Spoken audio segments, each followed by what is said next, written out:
Kolkata police constable পরীক্ষা আর math practice সেটের আজকে 26 নম্বর সেট। আজকে যে অঙ্কগুলো করব সেগুলো বাজারে যে প্র্যাকটিস সেট পাওয়া যাচ্ছে সেটা তোমরা নিশ্চয়ই দেখেছো, ক্র্যাক যথেষ্ট ভালো বই, আমিও সেটা সাজেস্ট করছি তোমরা সেগুলো প্র্যাকটিস করো। তো সেখান থেকে আমরা প্র্যাকটিস করব,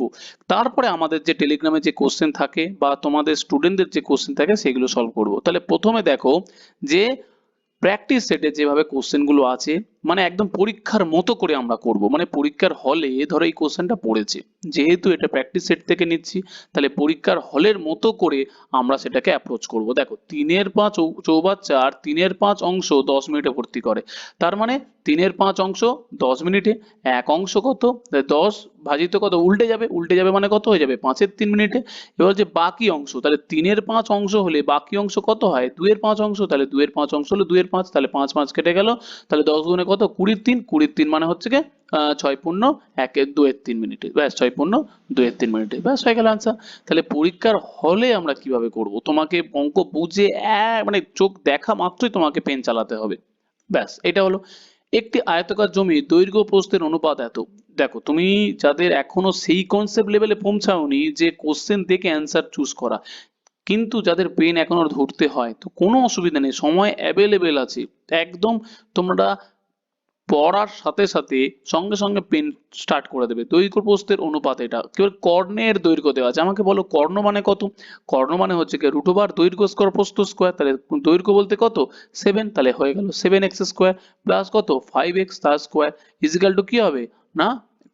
কর্ণ ইজিক্যাল টু তো তাই। ব্যাস এবার বলো কর্ণর ভ্যালু দেওয়া আছে √74, কর্ণর ভ্যালু দেওয়া আছে কত √74, তাহলে এখানে রুট আছে, তাহলে এখানে 7x মানে কত 49, 49x² প্লাস কত 25x²। এবার দুদিক থেকে কি হয়ে যায় রুট রুট কেটে কেটে যায়, রুট রুট দুদিক থেকে কেটে গেল, রুটের ভ্যালু শেষ। এবার তাহলে 49x² আর 25 কত হয়ে যাচ্ছে 74x², আর এদিকে কত 74, তাহলে 74 74 কেটে গেল, x² ভ্যালু কত 1, x এর ভ্যালু কত হলো 1, ব্যাস x এর ভ্যালু। এবার কি বলেছে জমিটির প্রস্থ কি ধরেছিলে 5x, তাহলে 5x হলে 5:1 মানে 5, ব্যাস প্রস্থ হলো অপশন নাম্বার সি হয়ে গেল সঠিক অ্যান্সার। নেক্সট কোশ্চেন এখানে দেওয়া আছে, এখানে জিজ্ঞাসা চিহ্ন দেওয়া আছে, কোনো অসুবিধা নেই, তুমি x ধরে নাও, এগুলো x ধরে নাও, তাহলে x এর ভ্যালু সোজা কথা বার করতে বলেছে। 256 মানে কত 16/x ইন্টু কত 625 মানে কত 25/x, এদিকে কত 4 4 4 কেটে গেল 16 হয়ে গেল, এদিকে 25 4 কত 100, আর x x গুণ করলে কত হবে ডান দিকে চলে যাবে x²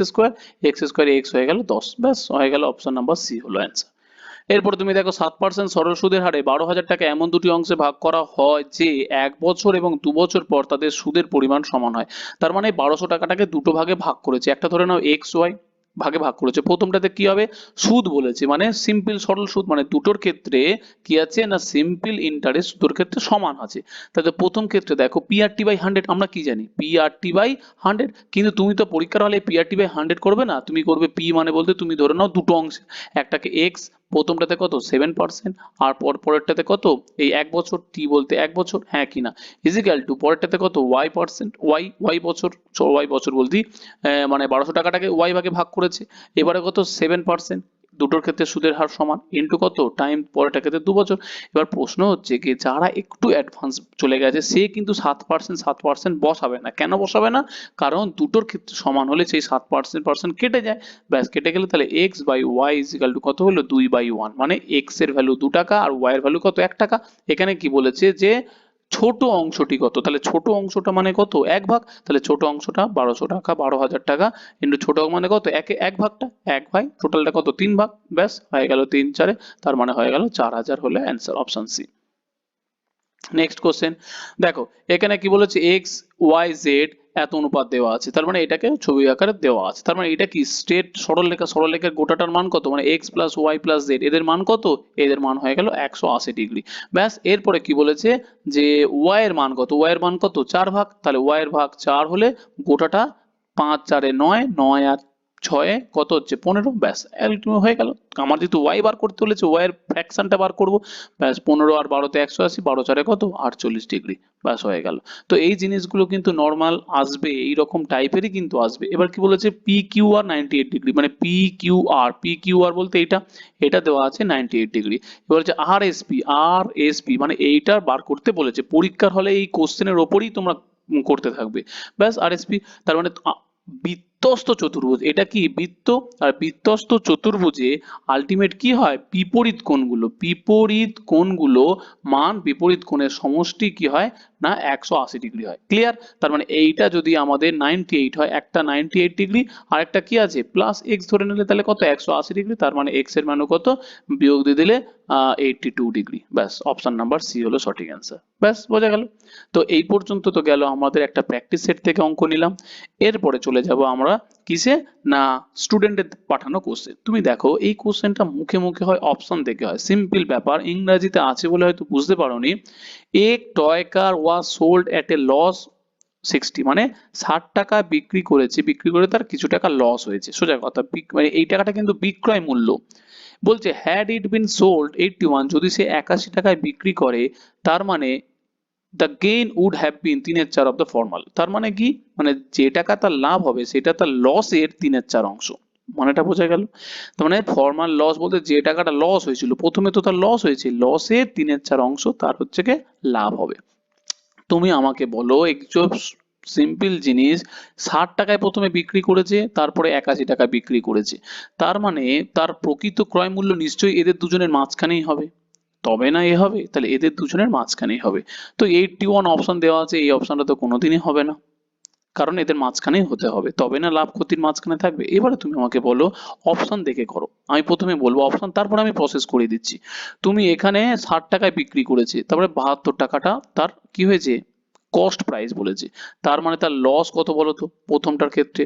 তুমি যদি 60 টাকা দিয়ে বিক্রি করো আর 72 টাকায় কস্ট প্রাইস, অপশন দেখে কাজ করো, তাহলে 72 টাকা যদি তার এ হয়, তাহলে লস হয়েছে কত টাকা 12 টাকা। এবারে বলেছে যে এই লাইনটা পড়ো, the gain would have been 3/4 অংশ, তাহলে গেইন করেছে কত, গেইন বলতে কি প্রফিট, তাহলে গেইন করেছে এই 12 টাকার 3/4 অংশ। 12 টাকা 3/4 অংশ মানে 4×3 = 12, 9 টাকা তার লস হয়েছে, লস বলছি গেইন হয়েছে। তার মানে দেখো গেইন হওয়ার পরে তার বিক্রয় মূল্য কত 81 টাকা, তার মানে আলটিমেট তাহলে কস্ট প্রাইস বিক্রি করেছে কত, বিক্রি করেছে 81 টাকায়, আর 9 টাকা তার লাভ হয়েছে, তার মানে 9 টাকা বিক্রি করে দিলে 72 টাকা, তাহলে 72 মিললো, তার মানে অপশন চোখ বন্ধ করে 72 হবে। তো এইটা তো গেল অপশন টেস্ট। এবার আমাকে প্রশ্ন হলো যদি আমরা অপশন টেস্ট যদি না যাই, কি যদি আমরা এমনি প্রসিডিওরে যাই, তাহলে কি করব? তাহলে দেখো, তাহলে কি বলবো, যদি ধরে নাও এক্স টাকা তোমার লস হয়েছে, এক্স টাকা লস যদি হয়, তাহলে বিক্রয় মূল্য কত, তাহলে ক্রয় মূল্য কত, তাহলে প্রথমটার ক্ষেত্রে দেখো ফার্স্ট কন্ডিশনে সিপি আর সেকেন্ড কন্ডিশনে সিপি দুটো কি হবে সমান হওয়া উচিত, তো একই তো প্রোডাক্ট, তো তার মানে হয়ে গেল first CP is equal to second condition আর কি। প্রথমটার ক্ষেত্রে তার লস ধরে নিচ্ছি কত না এক্স টাকা, তাহলে প্রথমটা বিক্রয় মূল্য কত, বিক্রয় মূল্য হচ্ছে গিয়ে 60 টাকা, তাহলে সিপি কত হবে নিশ্চয়ই প্লাস হবে, হ্যাঁ কি না, ব্যাস হয়ে গেল। সেকেন্ড ক্ষেত্রে বিক্রি করেছে কত টাকা 81 টাকা, যেহেতু লাভ হয়েছে তাহলে লাভ হলে আমার কি হয় বিক্রয় মূল্য থেকে কি করে মাইনাস লাভ করে, তাহলে মাইনাস লাভ, তাহলে লস যদি এটা হয় তাহলে প্রফিট কত বলতো, প্রফিট হচ্ছে কি এই 3/4x, তাহলে x এর 3/4 তার মানে হয়ে যাবে 3x/4। ক্লিয়ার? তার মানে এখানে হয়ে গেল 3x/4। এরপরে সিম্পল সলিউশন, বোঝা গেল কি, দেখো এইটা হচ্ছে কি তার বিক্রয় মূল্য প্লাস হচ্ছে কি না তার ক্ষতি, আর এখানে বিক্রয় মূল্য মাইনাস তার লাভ হলে তবে না সিপি বেরোয়। এরপরে চলে আসবে, ধরো এটা এই পরে চলে আসলো, মুখে মুখেই করো, মুখে মুখে কি আসছে x প্লাস 3x/4, এটা এখানে চলে গেলে ও ও না সরি সরি সরি, এখানে 81 হবে, 81 থেকে 60 বাদ দিলে 21, এখানে 4×3 কত 7x/4 ইজ ইকাল টু 21, তাহলে 7×3 কত 21, আর x এর ইজ ইকাল টু 12, তাহলে x 12 বলতে কি এটাই হচ্ছে কি লস, লস, তাহলে সিপি, তাহলে সিপি তুমি কি করবে এই 60 টাকা দিয়ে বিক্রি করেছিল, বিক্রি করে লস হয়েছিল, তাহলে 60 এর সাথে সরি, তাহলে 60 এর সাথে তুমি 12 টাকা যোগ করো, যোগ করলে 72 টাকা। তো এইভাবে তোমরা করতে পারো। তো সুতরাং তোমার দুটো প্রসেস অপশন দিয়ে বুঝতে হবে, এই লেভেলের কোশ্চেনে যেতে গেলে তোমাকে আগে প্রচুর প্র্যাকটিস করতে হবে, তবে তুমি এই জায়গায় পৌঁছাতে পারবে যে অপশন দেখে সম্ভব। ক্লিয়ার? এরপরে চলে যাব আমরা এই 3 লিটার চিনি দ্রবণে চিনির হার 40%, 1 লিটার জল মেশালে, তাহলে দেখো প্রথমে কি আছে, 3 লিটার চিনি মিশিয়েছে, তো 3 লিটার আমার চিনি, তাহলে 3 লিটারের মধ্যে 40% চিনি আছে, তাহলে 3 লিটার যদি দ্রবণ, প্রথমে যদি আমি লিখি দ্রবণ কত 3 লিটার, তার মানে চিনি আছে কত ভাই, চিনি আছে 3 লিটারের 40%, হ্যাঁ কি না 40%, তাহলে 40% এ করলে কত হয়, 100 কেটে যাবে, কেটে গেলে কত হয় 0.4, 0 কেটে যায়, তাহলে 0.4 হয়, 0.4 সাথে গুণ করলে কত 1.2 লিটার। এরপর বলো 1 লিটার জল মিশিয়েছে, তাহলে জল মিশিয়েছে বলতে তাহলে এখন দ্রবণ হয়েছে কত, এখন দ্রবণ হয়েছে 3 + 1 মানে হলো 4 লিটার, কিন্তু চিনি কি বেড়েছে, চিনি কিন্তু বাড়েনি, চিনি 1.2 আছে, তাহলে এখন বলতে হবে যে চিনির পার্সেন্টেজ কত 1.2 ডিভাইডেড বাই 4, হ্যাঁ কি না, তাহলে এইটা ডিভাইডেড বাই অরিজিনাল কিন্তু কত 100%, তাহলে 25 4 100, তাহলে 25 25 আর 1.2, 25 বারোতে কত 300, আর একটার পরে দশমিক, ব্যাস 30%, অ্যান্সার হয়ে গেল 30%। অপশন অপশন অপশন অপশন হলো, বাবরে এরকম অবস্থা ডি, ব্যাস হয়ে গেল, গল্প শেষ। তো এরপরে এখানে দেখা যাচ্ছে না, এখানে 30% আছে আর কি অপশন, তো যাই হোক, এরপরে বলছে যে এটা কিন্তু খুবই খুবই ভালো অঙ্ক, ভালো করে দেখো, একটি বস্তু 19% ছাড়ে বিক্রি করলে 10% ক্ষতি হয়, তার মানে প্রথমে আমরা সেই ম্যাপিং এ চলে যাব, কস্ট প্রাইস, সেলিং প্রাইস, আর হচ্ছে কি না মার্ক প্রাইস, ঠিক আছে। দেখো বলছে 19% ছাড়ে বিক্রি করলে 10% ক্ষতি হয়, ক্ষতি মানে কি, ক্ষতি মানে নিশ্চয়ই আমার সিপির ওপরে ক্ষতি হয়, সবসময় কস্ট প্রাইসের ওপরে 10% ক্ষতি হয়, তাহলে বিক্রি করেছে 90 টাকায়। এবার 10% ছাড়, ছাড় দিয়েছে কার ওপরে, ছাড় দিয়েছে কনফার্ম মার্ক প্রাইসের উপর ছাড় দেয়, তার মানে এইটার উপরে ছাড় দিয়েছে, ছাড় দিয়ে হয়েছে 90 টাকা, কত পার্সেন্ট ছাড় দিয়েছে, না এখানে আমার দেওয়া আছে যে 19% ছাড় দিয়েছে, হ্যাঁ কি না ক্লিয়ার, তাহলে 19% ছাড় দিলে এমপি কত, এমপি তাহলে হয়ে যাবে 90 ইন্টু 19% ছাড়, 19% ছাড় বলতে তার মানে 100 টাকায় 19 টাকা ছাড় মানে 81 টাকা, ক্লিয়ার, তার মানে হয়ে গেল, এই রেশিও গুলো কিন্তু স্পটে করতে হবে, 9 9 81, সরি 9 10 সরি 9 10 90, 9 9 81, তার মানে হয়ে গেল এমপি কত, এমপি হয়ে গেল 1000/9 টাকা, ক্লিয়ার। এরপর বলছে যদি 10% ছাড় দিত, 10% ছাড়, তাহলে এখন আমার এমপি কত টাকা হয়েছে বলো তো, এখন আমার এমপি হয়েছে এই টাকাটা, তাহলে এমপির ওপরে 10% ছাড় দিতে বলেছে, 10% ছাড় বলতে এইটার ওপরে এখন 10% ছাড়, তাহলে 10% ছাড় বলতে এখন তাহলে সেলিং প্রাইস আমি যদি তিনটে ভাগে ভাগ করে দিলাম, হ্যাঁ তিনটে ক্যাটাগরিতে ভাগ করে দিলাম, সিপি এসপি এমপি, তার মানে 10% যদি ছাড় দেয় তার মানে কি হচ্ছে বলতো, 1000 ওপরে কিন্তু 10% ছাড়, বিক্রয় মূল্য তাহলে কত হবে 9/10, কারণ 10% বলতে কি বোঝায়, 1/10, 1/10, তাহলে 1/10 বলতে 10 টাকায় 1 টাকা ছাড়, বিক্রি করছে 9 টাকায়, তার মানে হয়ে গেল 9/10, তার মানে 10 দিয়ে জুড়ে কেটে গেল, তার মানে এখন তাহলে সেলিং প্রাইস হয়ে গেল 100 টাকা, তার মানে দেখো শুরুতে কস্ট প্রাইস ছিল 100, এখন এই ছাড় ছুড় দিয়ে হাবিজাবি করে সেলিং প্রাইস 100 টাকা, তার মানে 100 টাকায় 100 টাকা, তাহলে কি হয়ে গেল, নো প্রফিট নো লস, কোনো লাভ ক্ষতি হবে না, ক্লিয়ার, একটু এইগুলো একটুখানি বুঝে বুঝে করতে হয় আর কি, পেন চালাতেই হয়। তো এবার দেখো 126 টাকা প্রতি কেজি ও এত টাকা প্রতি কেজি মূল্যে দু প্রকার চা, তৃতীয় প্রকার একটি চায়ের সঙ্গে এত অনুপাতে, এইটা বুঝতে হবে, এত অনুপাতে বলতে কি বোঝায়, এই অনুপাতটা কিসের দেওয়া আছে, এই অনুপাতটা দেওয়া আছে কোয়ান্টিটি বা পরিমাণের দেওয়া আছে, ঠিক আছে, তার মানে হচ্ছে কি প্রথম প্রকারটা 1 কেজি, দ্বিতীয় প্রকারটা 1 কেজি, তৃতীয় প্রকারটা 2 কেজি, ঠিক আছে, ব্যাস, এরপরে বলছে যদি মিশ্রিত চায়ের প্রতি কেজি মূল্য, তাহলে মোট এখন পরিমাণ কত কেজি হয়ে গেল বলতো, 1 1 আর 2 তাহলে 4 কেজি, তাহলে প্রথম প্রতি কেজির দাম কত 126 টাকা, তাহলে 1 কেজি মিশিয়েছে, 1 কেজি তো এই 1 কেজি মিশিয়েছে, দ্বিতীয় প্রকারটা কত কেজি মিশিয়েছে দেখো আবার 1 কেজি মিশিয়েছে, তাহলে দ্বিতীয় প্রকারের 1 কেজির দাম কত 135 টাকা, আর বলেছে তৃতীয় প্রকারটা, তৃতীয় প্রকারটা তুমি ধরে নিলে এক্স টাকা, পার কেজির দাম এক্স টাকা, তাহলে 2 কেজি মিশিয়েছে, এই তো তোমার 2 কেজি মিশিয়েছে, তাহলে 2 কেজির দাম ধরে নিলে 2x টাকা, মোট 4 কেজি, তাহলে এবার যখন বিক্রি করছে প্রতি কেজি বিক্রি করছে 153 টাকা, তাহলে এই 153 ইন্টু কত হয়ে যাবে বলতো 4 কেজি, কারণ এখানেই ছেলেমেয়েরা ভুল করে দেবে অর্ধেক, কি ভুল করবে বলতো, দেখতে পাচ্ছে 3 প্রকার চা, এখানে 1 প্রকার চা, দ্বিতীয় প্রকার আরেকটা প্রকারের সাথে তৃতীয় প্রকার, এখানে 3 দিয়ে গুণ করে দেবে, ও তাহলে 3 কেজি, কিন্তু না কোয়ান্টিটি আছে, কোয়ান্টিটি পরিমাণের সাথে গুণ করতে হবে, ক্লিয়ার, তার মানে এখানে আমরা কি করে দেবো, এদিকে পুরো যদি আমরা মুখে মুখেই যদি ক্যালকুলেশন করি এর জন্য তো আর অঙ্ক করতে হয় না, কিন্তু তবুও আমরা একটু করব যে 4 3 12, 12 2, 15 4 60 একে 61, তার মানে হয়ে গেল 612, আর এদিকে 100 100 200, এদিকে 35 আর 20 তে কত হচ্ছে 55 আর 61, তার মানে হয়ে গেল -261, এদিকে 2x ইজিক্যাল টু এটা, আর এদিকে বিয়োগ করলে 261 300, এদিকে 600 300, তাহলে 350, এদিকে 41 আর 12 তার মানে হয়ে যাচ্ছে কত 51, তার মানে 2x ইজিক্যাল টু 351, আর x ইজিক্যাল টু ব্যাস 1, 150 কত 55, তাহলে 175 1.5, তাহলে এইভাবে কিন্তু মুখে মুখে করতে হবে আর কি। হ্যাঁ ব্যাস হয়ে গেল। নেক্সট কোশ্চেন কি বলছে দেখো, এই কোশ্চেনটা কিছু কোশ্চেন থাকে একটু তোমাকে সময় নিয়ে পড়তে হয়, সময় নিতে হয়, যে মানে বুঝে বুঝে স্টেপ বাই স্টেপ করতে হয়। একটি কলেজে পাস করা ছাত্রদের এত অংশ চাকরি করে, যদি কলেজে এত অংশ ছেলেরা পাস করে থাকে, তাহলে এই অঙ্ক কিন্তু এক্স দিয়ে করা যায়, কোনো অসুবিধা নেই, কিন্তু আমরা এক্স দিয়ে করব না। যখন এরকম অঙ্ক থাকবে না তখন করব কি ফ্র্যাকশনটা নেব। কিরকম ফ্র্যাকশনটা নেব, দেখো এই নিচে আছে কত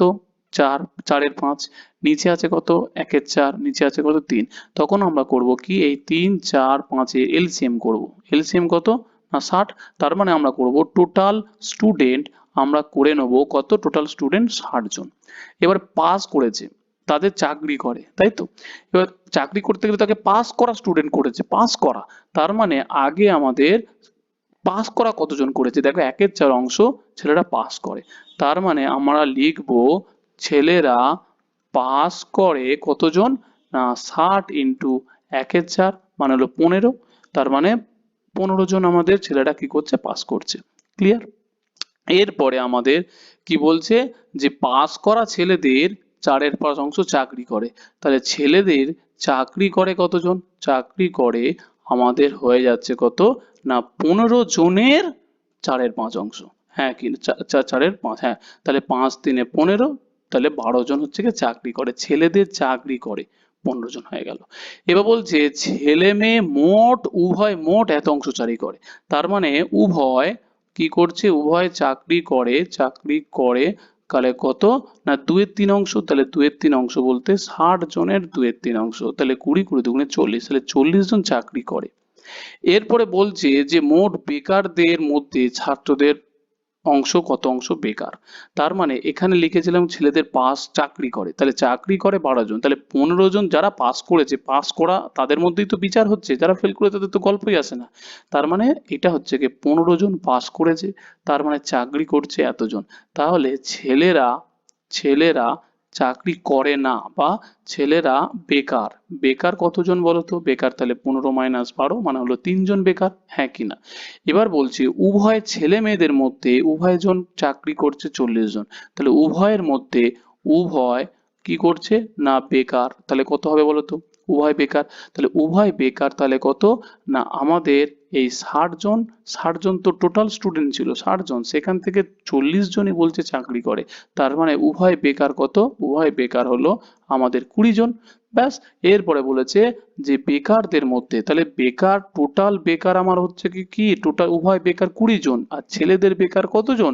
3 জন, তাহলে কত অংশ, তার মানে কত অংশ, তাহলে কি হবে ওপরে 3 নিচে